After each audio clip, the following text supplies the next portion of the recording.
So on Thursday, the judge overseeing the sexual assault trial of 5 former members of Canada's World Junior Hockey team will give her ruling. The trial wrapped up just over a month ago in early June, and we'll get to hear not only the ruling, the decision, but also the judge's reasons for her findings, which we would not be getting if this was still a jury trial as it began. In many ways, this is a really unusual case. Part of it is just because of how long ago the encounter took place. It was about 7 years ago. And a lot of things happened in that time, including, a lawsuit, some parliamentary hearings, and a lot of kind of public speculation about who the accused players were and what they were alleged to have done. There was a lot of attention to this over the last several years. The trial itself had a lot of upheaval. There were a lot of challenges and setbacks. There was a mistrial almost right off the bat. And then several weeks later, the jury was dismissed again, and the whole thing switched to a judge alone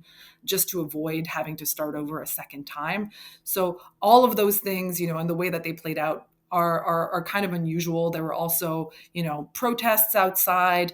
And by and large, there was just a lot of attention on this case. The 5 men who are accused were members of the 2018 National World Junior Hockey team. It's Michael McLeod, Carter Hart, Alex Formanton, Dylan Dubé, and Callan Foote. At the time that they were charged, 4 of them were playing in the NHL, and Formanton had previously played with the Senators. At the time that this happened, they would have been between the ages of 18 and 20, and they are currently between 25 and 27. The legal experts I've spoken to say that, regardless of the outcome on Thursday, that this case has really sparked a lot of conversations about consent, and specifically, Canada's consent laws and the standard for consent, which is really high, and that it has the potential just to have an impact beyond kind of the legal sphere to the broader society. So some of that is those conversations that people are having amongst themselves and with their children